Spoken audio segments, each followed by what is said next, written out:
한 소녀가 있습니다. 그리고 그 소녀의 세상을 버티게 해주던 한 남자가 있습니다. 이건 어느 아버지와 딸이 남긴 조금 가슴 아픈 이야기입니다. 딸 하윤이에게 아버지는 늘 피곤한 얼굴로 기억됩니다. 현관문을 열고 들어오면 기름 냄새와 쇳가루가 묻은 손으로 머리를 쓰다듬어 주던 사람. 아빠는 좀 더 일해서 너 공부 걱정 없게 해줄 거야. 초등학교 때까지 하윤은 그 말이 그냥 어른들이 흔히 하는 말인 줄만 알았습니다. 새벽까지 일하고 돌아와 부엌에서 라면을 먹다 그대로 엎드려 잠든 아버지의 모습은 어린 딸에게는 이상하게도 든든한 풍경이었습니다. 그땐 몰랐습니다. 그 생활이 천천히 아버지의 몸을 갉아먹고 있었다는 거려. 초등학교 5학년이 되던 해 집안의 공기는 눈에 띄게 달라졌습니다. 아버지 회사에서 구조조정 이야기가 나오기 시작했고 집에 돌아온 아버지는 TV만 멍하니 바라보거나 평소보다 술잔을 훨씬 자주 기울였습니다. 아빠 회사 없어지는 거야? 하윤의 질문에 아버지는 설마하며 웃어 넘겼지만 그 웃음 뒤에 숨은 한숨은 점점 깊어졌습니다. 어느 날 학교에서 돌아온 하윤은 거실에 쌓인 상자를 보고 멈춰 섰습니다. 우리 조금 더 작은 집으로 이사 가야 할 것 같아. 아버지는 고개를 숙인 채 아무 말이 없었습니다. 그 침묵이 처음으로 무섭게 느껴졌습니다. 중학생이 되자 세상이 달라 보였습니다. 친구들 집은 더 넓고 방도 따로 있고 주말이면 학원과 과외로 가득한 생활. 반면 하윤의 방은 거실 한켠, 접이식 책상이 전부였습니다. 학원 대신 집 근처 도서관이 유일한 공부 장소였죠. 어느 날 친구가 아무렇지 않게 말했습니다. 너네 집 왜 이렇게 좁아? 아빠 뭐 하시는데? 그 순간 집으로 돌아가고 싶지 않았습니다. 문을 여는 순간 낡은 가구와 좁은 공간이 다시 현실을 들이밀 것 같았으니까요. 사춘기가 시작되면서 아버지와의 대화는 짧아졌습니다. 공부는 잘 되고 있냐? 그냥요. 아버지의 걱정은 잔소리처럼 들렸고 지친 얼굴과 날카로운 말투는 하윤의 마음에 자꾸만 작은 상처를 남겼습니다. 넌 하는 게 뭐가 있냐? 공부라도 열심히 해야 할 거 아니야. 아빠가 뭘 알아요? 요즘 애들이 어떤지. 그렇게 오가는 말들 속에서 두 사람 사이에는 작은 균열이 자라나고 있었습니다. 고등학교 1학년이 되던 겨울, 아버지의 기침이 잦아졌습니다. 처음엔 계절 때문이겠지, 감기겠지, 그렇게 넘겼습니다. 하지만 기침 소리는 점점 깊어지고 길어졌습니다. 밤마다 들려오는 거친 기침에 하윤은 이유 모를 불안을 느끼면서도 병원 좀 가보지라는 말을 선뜻 꺼내지 못했습니다. 어느 주말 부엌에서 들려온 엄마의 떨리는 목소리. 검진 결과 확실한 거야? 별거 아니라니까. 그냥 좀 쉬면 괜찮대. 하지만 그날 저녁 식탁 위에 놓인 서류 봉투를 우연히 보게 된 하윤은 그 안에서 초기암이라는 단어를 발견합니다. 숨이 멎는 것 같았습니다. 아버지는 그제야 말했습니다. 아빠가 조금 아파. 근데 큰일은 아니야. 수술하면 괜찮아질 거래. 하지만 그 말 속에서 하윤은 금방이라도 무너질 것 같은 불안을 느끼고 있었습니다. 수술과 치료가 시작되면서 가족의 일상은 완전히 달라졌습니다. 아버지는 일을 그만두었고 집과 병원을 오가는 생활이 반복되었습니다. 엄마는 낮에는 식당에서 밤에는 병원 침대 옆 의자에서 눈을 붙였습니다. 하윤은 학교 복도와 화장실을 오가며 남들 몰래 울곤 했습니다. 괜찮아질 거야. 수십 번 되뇌었지만 병원의 소독약 냄새와 기계음은 그 믿음을 자꾸 흔들었습니다. 아버지는 더 야위어 갔습니다. 그럼에도 딸 앞에서는 늘 같은 말을 했습니다. 아빠 금방 일어나서 다시 일할 거야. 너 대학 가는 거 보고 싶으니까. 그 말을 들을 때마다 하윤의 가슴에는 알 수 없는 죄책감이 차올랐습니다. 아빠가 이렇게 아픈데 나는 아직도 성적이니 입시니 그런 것만 걱정하고 있구나. 어느 날 병원 복도 한쪽에서 하윤은 엄마와 의사의 대화를 엿듣게 됩니다. 치료를 계속하려면 비용 부담이 큽니다. 최소한 몇 달은 더 보셔야 해요. 근데 저희 형편이 대출도 이미 꽉 찼는데 엄마의 떨리는 목소리에 하윤은 가슴이 꽉 막히는 것 같았습니다. 그날 밤 집으로 돌아온 하윤은 책상 위에 놓인 대학교 홍보 책자를 한 장씩 찢어버립니다. 대학 안 가도 되잖아. 지금은 일해야 할 때잖아. 다음 날 담임 선생님께 찾아갔습니다. 선생님, 저 대학 말고 바로 일할 수 있는 길을 찾고 싶어요. 선생님은 놀란 표정으로 갑자기 왜? 집에 사정이 좀 있어서요. 지금은 돈을 벌어야 할 것 같아요. 그때 하윤의 마음은 이미 결심으로 굳어지고 있었습니다. 결국 집에서 그 이야기를 꺼내기로 했습니다.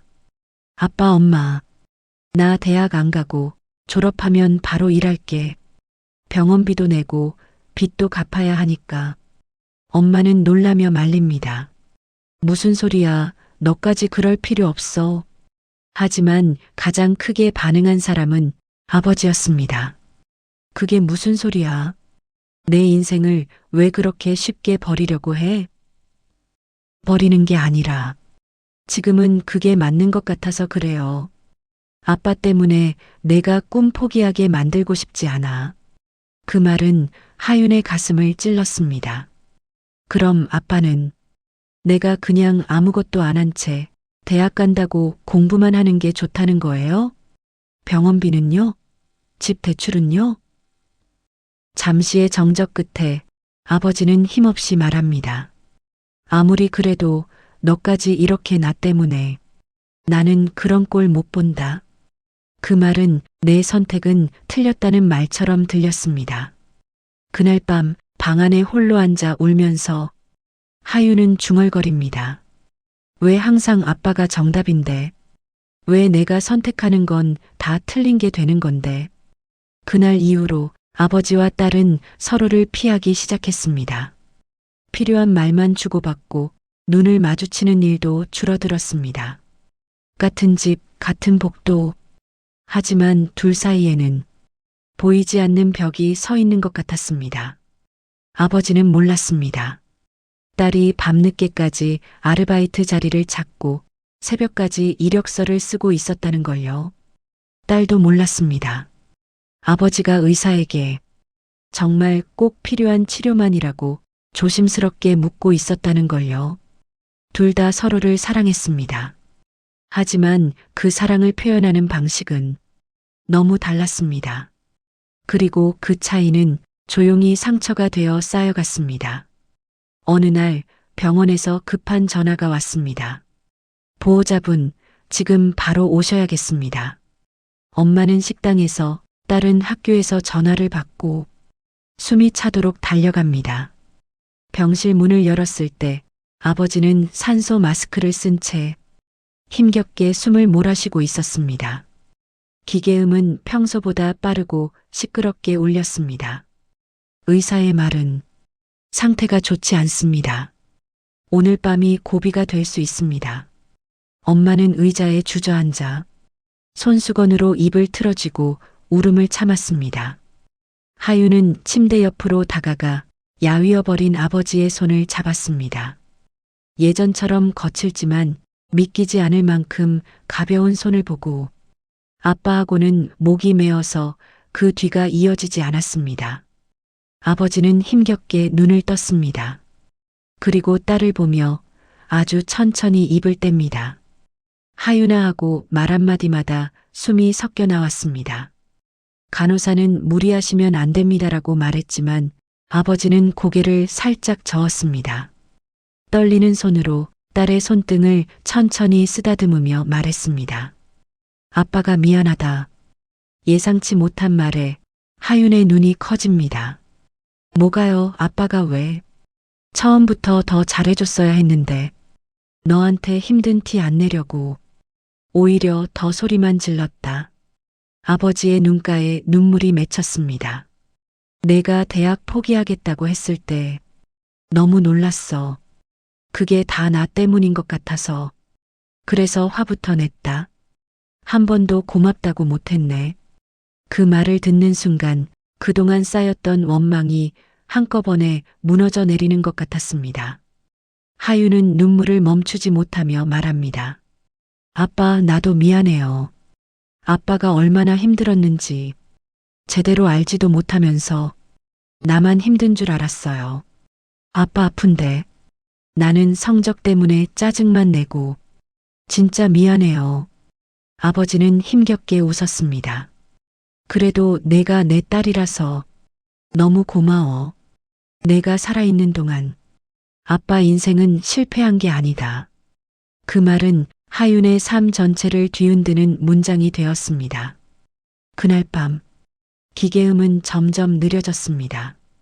의사들과 간호사가 분주히 움직였지만 시간은 잔인하게 흘러갔습니다. 숨결이 옅어지다가 어느 순간 완전히 멈췄을 때 시간은 11시 47분입니다. 엄마는 그 자리에서 무너져 내렸고 하윤의 눈앞에서는 모든 것이 흐릿해졌습니다. 머릿속에는 같은 생각만 맴돌았습니다. 아직 못한 말이 너무 많은데 이제 누구한테 말하지? 장례식 내내 하윤은 울 틈도 없이 움직였습니다. 조문객을 맞고 절을 하고 상을 치르고 그리고 모든 절차가 끝난 뒤 집으로 돌아오는 버스 안에서야 창가에 얼굴을 기대고 조용히 울기 시작했습니다. 아버지가 떠난 뒤 집은 이상할 만큼 조용해졌습니다. 아침마다 안 늦었냐고 부르던 목소리도 저녁마다 TV 채널 돌리던 소리도 모두 사라졌습니다. 대신 우편함에는 병원비 청구서와 대출 상환 고지서가 쌓였습니다. 엄마는 여전히 일을 나갔고 하윤은 졸업 후 바로 취업을 준비했습니다. 친구들이 대학생활 이야기를 할 때면 하윤은 바빠서 연락 잘 못할 것 같아라며 웃어 넘겼습니다. 하지만 마음속 깊은 곳에서는 설명하기 힘든 부러움과 허전함이 조용히 고개를 들었습니다. 그럴 때마다 떠오르는 말이 하나 있었습니다. 내가 살아있는 동안 아빠 인생은 실패한 게 아니다. 그 문장은 하윤이 버틸 수 있게 해주는 힘이 되었습니다. 몇 년 후 첫 월급을 받은 날 하윤은 봉투를 들고 집에 돌아왔습니다. 엄마는 눈물을 글썽이며 말했습니다. 내 아빠가 살아있었으면 정말 좋아했겠다. 그날 밤 하윤은 오랜만에 아버지의 낡은 지갑을 꺼내 보았습니다. 지갑 안에는 오래된 가족사진 한 장과 접힌 종이 쪽지 하나가 들어 있었습니다. 그 쪽지에는 삐뚤빼뚤한 글씨로 이렇게 적혀 있었습니다. 하윤이 등록금 목표 매달 20만 원씩 아프지 말고 열심히 벌자. 그 순간 눈물이 멈추지 않았습니다. 아버지가 왜 그렇게 공부해라, 대학 가라고 말했는지 그게 단순한 잔소리가 아니라 오랫동안 마음속에 품어온 아버지의 약속이었다는 걸 그제야 알게 되었습니다.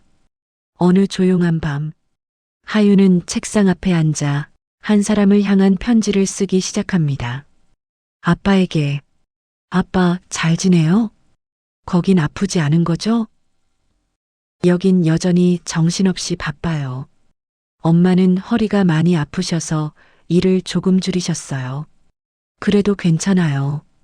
이제는 제가 조금 도울 수 있으니까요. 아빠 기억나요? 그때 병실에서 아빠가 내 손잡고 말했잖아요. 내가 내 딸이라서 고맙다고. 그 말이 아직도 믿기지 않아요. 나는 늘 부족하다고만 생각했거든요. 이제야 조금 알 것 같아요. 아빠가 나를 볼 때 어떤 마음이었는지요. 나도 이제 회사에서 후배를 챙기고 힘들다고 우는 애들을 보면 괜히 마음이 철렁 내려앉아요. 어떻게든 지켜주고 싶다는 생각이 들어요. 그럴 때마다 생각해요. 아빠도 그랬겠구나. 돈도 시간도 몸도 마음도 부족했지만 그래도 어떻게든 나를 지키고 싶었겠구나. 아빠 미안해요. 그때 나는 너무 어렸고 너무 서툴렀어요. 아빠 말이 다 부담 같아서 도망치고만 싶었거든요. 근데 이제는 알아요. 그게 다 사랑이었다는 걸. 아빠 고마워요. 아빠가 내 아빠라서 부끄럽던 때도 있었는데 이제는 아니에요. 누가 내 아빠 뭐 하시던 분이야? 라고 물으면 이제는 이렇게 말할 거예요. 많이 아팠지만 끝까지 버티던 사람이라고. 끝까지 가족을 먼저 생각하던 사람이라고. 다음에 꿈에서라도 우리 한 번만 더 같이 밥 먹어요. 아무 말 안 해도 좋으니까 그냥 예전처럼 TV 켜놓고 옆에 앉아 있는 아빠 얼굴 보고 싶어요. 아빠, 정말 많이 보고 싶어요. 아빠 딸, 하윤이가 편지를 접어 아버지 사진 옆에 조용히 올려둔 뒤 하윤은 불을 끄고 창가에 섭니다. 유리창 너머로 차가운 바람이 부는데도 이상하게 가슴 한켠은 조금 따뜻해진 것만 같았습니다. 아버지와 딸의 이야기는 육신이 떠난 뒤에도 끝나지 않습니다. 남겨진 말과 기억, 미처 하지 못한 사과와 고백들이 딸의 삶 속에서 다른 모습으로 계속 이어지기 때문입니다. 누군가가 묻습니다. 너는 힘들 때 어디에서 버틸 힘을 얻니? 딸은 속으로 이렇게 대답합니다. 마지막까지 내 손을 놓지 않던 아버지의 손에서요. 이것은 한 집의 작은 이야기이면서 어쩌면 우리 모두의 이야기일지도 모릅니다. 이 영상이 잠시라도 여러분의 하루에 작은 도움이 되었다면 구독과 좋아요로 응원해 주세요. 그 한 번의 클릭이 더 좋은 이야기로 다시 찾아오게 하는 힘이 됩니다. 감사합니다.